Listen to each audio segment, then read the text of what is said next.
Sorry, y'all. I am back. Yeah, it's finna rain in Dallas. My hair is all over. I gotta go home and do something with this. I'm supposed to go to a birthday party tomorrow. But if it's raining, Lord Jesus, I might not make it. I gotta go home and put these pin curls back together. But anyway, y'all, I just watched. If y'all haven't chimed in to join one day during the daytime, I just watched Shaman and Sharon, Sharon underscore, I think it's Rico Reviews. Points as well. So it goes back to the part about the healing that people forget. The reason I'm so gung ho too that Kai would turn up, hey Chico, that Kai would end up, I mean Kai would not end up for a lot of reasons. Remember, Shaman just brought it up. I want to give a shout out to the people who are OG Country Wayne fans and really remember all the skits. I can't say that enough. But I want to take it a little bit even further. When Anthony Wayne skits and don't know all about the storyline of Amber and Anthony and all of them, I tried to make as many playlists as I could for the different subjects or different parts of it. But I think, remember Pastor Chris when Anthony was so upset with him and Pastor Chris was about to get with him. He said, I didn't tell you that God wouldn't do it or God wouldn't do it in his own time. And he said, but he basically told him, I don't want to misquote him. He said, it's in God's timing. I think I'm going to go back home and not Shaman, Sharon, somebody's supposed to teach me how to do the side by side thing and pull up the stuff.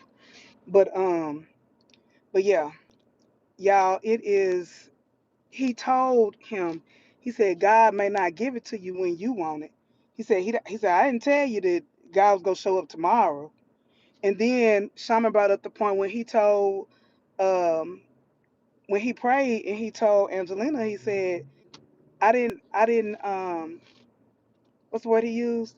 He said that God already told me that he wasn't mine. So he was so confident in that. And that's why he was so angry at Pastor Chris when him and Pastor Chris had their little altercation. So shout out to Shaman, shout out to O'Neal for bringing out um, before when Amber used it to hurt him, to say, I'm glad I didn't have a baby by you. They never really healed over that baby thing. They never did. And this again, I'm gonna wrap up, I'm gonna bring it back to what I was originally gonna say, is this is why I'm so sure if the writers do this right, I'm so sure that Kai is not his. Because if Kai is not his, then they can finally mourn the death of their actual child. And I don't think they ever did that. Anthony was so wrapped up in, okay, now I don't have to worry about two kids or whatever, or my first son not being named after me. You know, Anthony Dalton, I think it's the fourth or something like that. He didn't have to go through all that pressure of names and all of that. But I don't think he ever healed. I don't think Amber ever healed from that loss. Because remember, Amber did, let me take y'all even further. Amber did with baby David what she does with men. I'm going to repeat that. Amber did with baby David what she does with men. She used, and I'm sorry that y'all can disagree with me or whatever, baby David was a way for her to get over the baby that she lost. Remember, she didn't know anything about Kai at that time. And then when it came up that Kai was Anthony's, remember she went back to go get baby David. Amber is like a lot of women, a lot of people. When they don't heal from something, they automatically jump to the next. And we've been told that in our culture that the best way to get over somebody is to get under somebody else. Biggest mistake in the world. Having sex or having intercourse with somebody else to get over the last one, you just gonna end up back where you started with the last one, or you're gonna end up in a worse situation. And that's how it normally always happens that way. That's why when you through with somebody, you gotta be through with them and move on with your life. I'm doing fine. Hi Helen. yeah, so I, I I can't give up. Like I said, I always say we so invested in this storyline. It's make believe, y'all. It's not true. But these are, I will say it over and over again. These are real life stories that happen in real life, and we're just looking at it in a skit format. Some things are more unrealistic than others, because in most situations like this, to save face, a lot of rich families or whatever, or a lot of well-to-do people or affluent people, they'll stay in the relationship. Y'all see how all my curls are. They will stay in that relationship, situationship, whatever. They'll stay in the marriage just to save face, just to say, I'm married. Money Law. I'm so invested in storyline. I be having to step back and realize it's just a skit. Exactly, Money Law. That's it. I mean, we all are invested. I just hope the writers don't disappoint because right now, Amber and Anthony, they act they okay, here I am. They truly be acting their ass out. They can act for real, for real. They make you feel the emotion in every scene, especially Amber. I just want the writing to line up with it.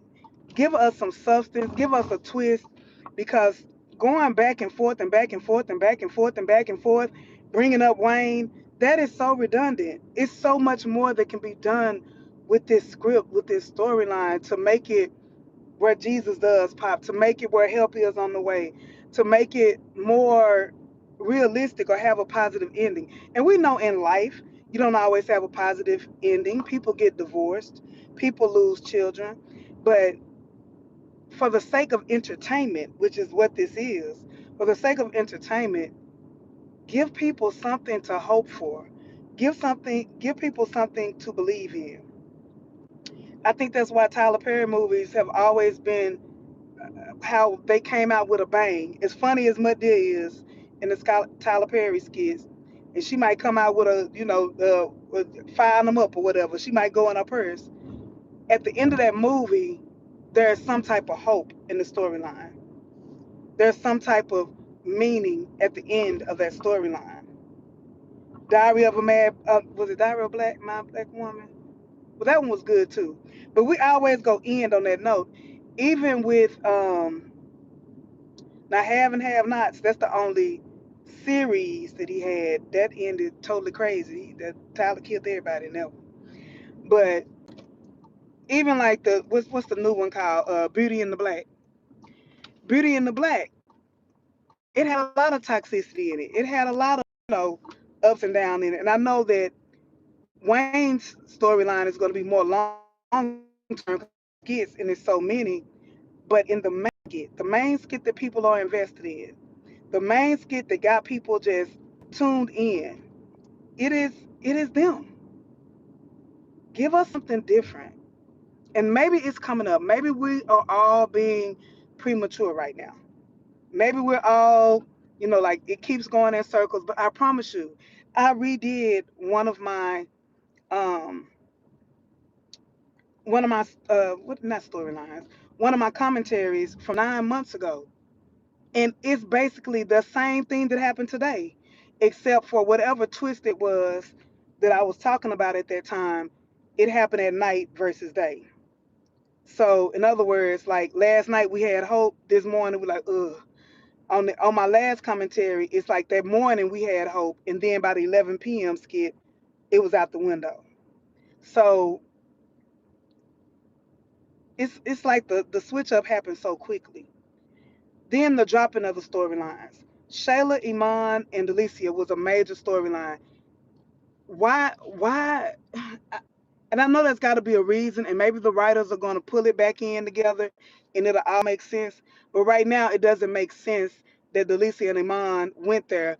None of the friends seen it to a Lakers game. It would be different if it was like a team that wasn't, damn near Dallas Cowboys, America's team. They like America's basketball team. So it's not like, people wouldn't have seen it. Nobody in the homegirl group, not Lauren, not Honeypot, nobody seen it. That's crazy to me. Absolutely nobody seen what happened. It doesn't make sense for us to even believe that. It doesn't make sense. So it's just at that point where we still go watch. We still go watch. We still invested. But there are so many nuggets that are still open out there that we have to think about. Hey, TC. Girl, I'm just talking about this AAS disorder. Hey, Vitally the Tiger. So it's a lot of missing pieces. And where's Pastor Chris? I don't know if Pastor Chris just not gonna come back or what. I don't know what that is, but so you guys, if you comment and I don't know what it mean or I think it may go sideways, I'm gonna have to put you in timeout because we ain't gonna be able to, go there. Amen. Hi, Auntie Riri and family. You doing, sugar? But yeah, y'all. We just got to hold on and see what the end gonna be. It's like it's finna rain in Dallas. So I'm finna eat me some snacks. I'm gonna get some nachos, some turkey though, turkey nachos. Some turkey nachos and just watch these kids today. I was so dis and I think even in this Amber and Anthony situation, if Anthony starts stalking her and pop up at Dave's house and stuff, I think Amber would get a kick out of that. Showing that he's a man who wants his woman. The fact that she can stay out all night and there's really no repercussions. Well, this morning was repercussions because he told her to get out. Means I really don't want you. So again, some of that toxicity, people like that. People like that. You know, me personally, I ain't never. I don't know if I want to. Me personally, I ain't never. I don't know if I want anybody to be that crazy over me.